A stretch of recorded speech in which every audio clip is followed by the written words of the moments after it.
Marcus had always been the organized one in the family. So when their parents asked him to help clear out the attic before the house went on the market, he approached it like any other project, methodically, with labeled boxes and a detailed inventory list. His sister Claire had already taken what she wanted weeks ago, claiming she was too busy with the kids to deal with the rest. That left Marcus alone on a sweltering Saturday afternoon, surrounded by decades of accumulated memories. The cardboard box tucked behind the old Christmas decorations looked unremarkable enough. It was labeled Claire's school stuff in their mother's careful handwriting, the same purple pen she'd used for everything when they were kids. Marcus almost set it aside for donation without looking inside, but something made him pause. Maybe it was nostalgia, or maybe it was the fact that Claire had been acting strange lately. Distant during their weekly phone calls, evasive when he asked about her recent divorce. Inside, he found the usual childhood artifacts: report cards with encouraging teacher comments, art projects that had somehow survived 20 years in storage, and a stack of notebooks with worn covers. The top notebook fell open as he lifted it, revealing his sister's familiar handwriting, though much rounder and more careful than her current scrawl. What caught his attention wasn't the childish penmanship, but the salutation at the top of the page. Dear Claire. His first thought was that it must be a school assignment, some creative writing exercise where students had to write letters to their future selves. But as he read the first few lines, something felt off. The letter was too personal, too raw for a classroom exercise. 8-year-old Claire was writing about feeling lonely at recess, about how the other kids didn't understand her jokes, about wishing she had someone to talk to who really got her. Marcus flipped through more pages, finding letter after letter, all addressed to Dear Claire and signed Love Claire. They spanned several years, judging by the progression of her handwriting and the increasingly complex emotions she described. Some were short, just a few sentences about a bad day at school or excitement about an upcoming birthday. Others went on for pages, detailing elaborate fantasies about adventures they would have together, or deep philosophical questions about growing up. The strangest part was how she wrote to herself as if she were writing to a different person entirely. She asked herself questions and left space for answers. She made plans with herself for imaginary meetings. She even apologized to herself for not writing more often, promising to be a better correspondent in the future. Marcus sat back on his heels, the notebook heavy in his hands. He'd shared a bedroom wall with Claire for 16 years, had heard her talking to herself sometimes through the thin drywall, but he'd always assumed it was normal kid stuff, playing with dolls or practicing conversations. He'd never imagined this elaborate internal correspondence, this desperate attempt at connection with the one person who would never let her down. Herself. A car door slammed outside, jolting him back to the present. Through the small attic window, he could see Claire's silver SUV in the driveway, though she wasn't supposed to pick up her remaining boxes until tomorrow. Marcus quickly closed the notebook, his heart racing for reasons he couldn't quite explain. Something told him that Claire wouldn't want him to see these letters, that stumbling upon them was crossing a line he didn't even know existed. But as her footsteps echoed on the stairs below, Marcus found himself unable to put the notebook back in the box. Marcus? You up there? Claire's voice drifted up from the main hallway, accompanied by the familiar creak of the third step that had announced arrivals for as long as he could remember. He quickly shoved the notebook under a pile of old textbooks, his hands trembling slightly. Yeah, just sorting through some boxes, he called back, trying to keep his voice casual. The attic ladder groaned under Claire's weight as she climbed up, her head appearing through the rectangular opening like some sort of reverse magic trick. I know I said tomorrow, but Emma's at her dad's place tonight, so I figured I'd grab a few more things. Claire hoisted herself into the attic space, brushing dust from her jeans. At 31, she still moved with the same quick energy she'd had as a kid, though Marcus noticed the tired lines around her eyes that hadn't been there before the divorce. Find anything interesting? The question hung in the air between them. Marcus felt the weight of the hidden notebook like a physical presence, its secrets pressing against his conscience. He gestured vaguely at the sorted piles around him. Just the usual stuff. Old school projects, Some of your art from middle school. Mom kept everything. Claire smiled, but it didn't quite reach her eyes. She always did have trouble throwing things away. She moved toward one of the boxes Marcus had already sorted, then stopped, her gaze falling on the cardboard container labeled with her name. The one he'd been rifling through just minutes before. What's in there? School stuff, mostly. You were going through my things? The shift in her tone was subtle, but unmistakable. Claire had always been protective of her privacy, even as a child. She'd had a jewelry box with a tiny lock that she'd guarded fiercely, hiding the key in different places around their shared bathroom. I was sorting for donation, Marcus said defensively. You told me to deal with whatever you didn't want.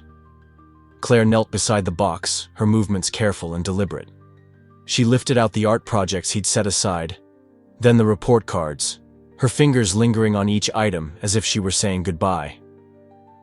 When she reached the notebooks, she paused. Marcus held his breath. I can't believe she kept these, Claire whispered, lifting the top notebook, not the one Marcus had been reading, but one from the same stack. She opened it randomly, and Marcus caught a glimpse of that same rounded handwriting, the same Dear Claire salutation. What are they? He asked, though he already knew.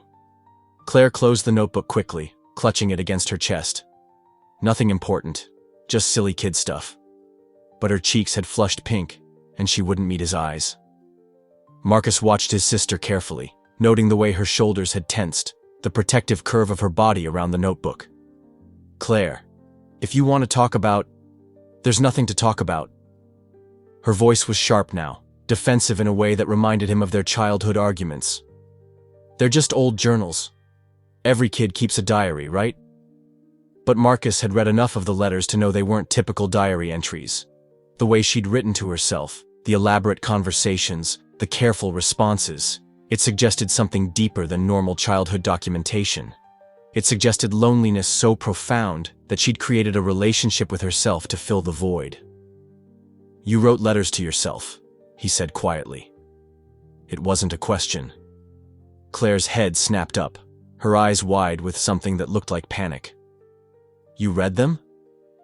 Just a few pages. I'm sorry, I thought they were... You had no right. She was on her feet now, the notebook still pressed against her chest like armor. Those were private. I know, I'm sorry, but Claire, we lived in the same house. We shared everything growing up. Why didn't you ever tell me you were... What? Lonely? Weird? Different? The words came out in a rush, years of buried emotions spilling over. Would that have changed anything? Would you have wanted to be friends with your strange little sister who talked to herself because no one else would listen? The accusation hit Marcus like a physical blow. He thought about all those times he'd heard her voice through the wall, had dismissed it as normal kid behavior instead of recognizing it for what it was. A cry for connection that he'd been too young, too self-absorbed to understand. Claire was already moving toward the attic opening, gathering notebooks from the box with shaking hands. I'm taking these with me. Claire, wait. But she was already disappearing down the ladder, leaving Marcus alone in the dusty attic with the weight of his discovery and the echo of his sister's pain. Marcus sat in the empty attic for a long time after Claire left, surrounded by the detritus of their childhood. The silence felt different now, charged with the weight of understanding. He kept thinking about those letters, the careful way his sister had signed each one Love, Claire, as if she were writing to her dearest friend, which, he realized with a pang of guilt, she probably was.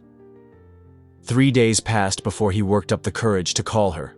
When she finally answered, her voice was guarded, professional in the way it got when she was trying to keep her emotions in check. I've been thinking about what you said, Marcus began, skipping the usual pleasantries. About whether I would have wanted to be friends with you. Marcus, I don't want to... The answer is yes, he interrupted. I would have. I should have been. And I'm sorry I wasn't paying attention. There was a long pause on the other end of the line. When Claire spoke again, her voice was smaller, more vulnerable than he'd heard it in years. You were just a kid too. It wasn't your job to take care of me. Maybe not.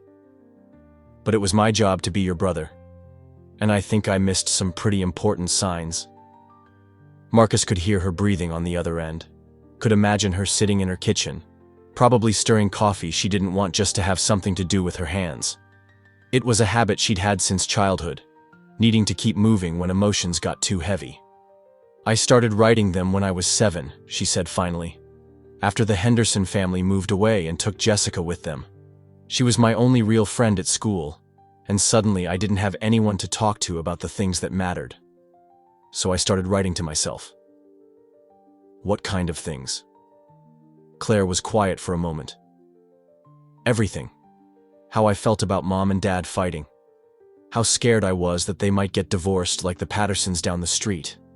How I wanted to be brave like the girls in my books but felt invisible most of the time. How I wished I could be more like you, confident and funny and good at making friends.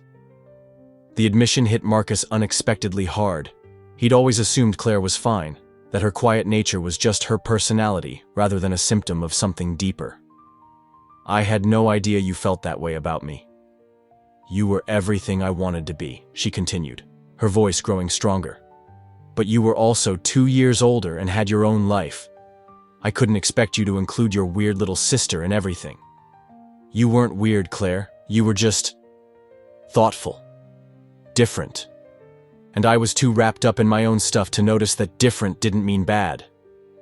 They talked for over an hour, filling in gaps that had existed between them for decades. Claire told him about how the letters had evolved over the years, becoming less about loneliness and more about self-reflection.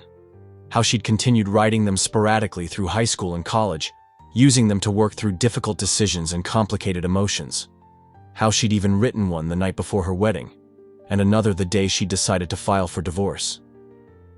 It sounds like you created your own form of therapy, Marcus said. I guess I did, though I never thought of it that way until now. When Marcus finally hung up, he felt something shift between them. Not a complete healing, but the beginning of one. Over the following weeks, they talked more than they had in years. Claire shared stories from the letters she'd never told anyone, and Marcus found himself opening up about his own childhood struggles with anxiety and perfectionism. A month later, when they met to finish clearing out the attic, Claire brought a shoebox with her. "What's that?" Marcus asked.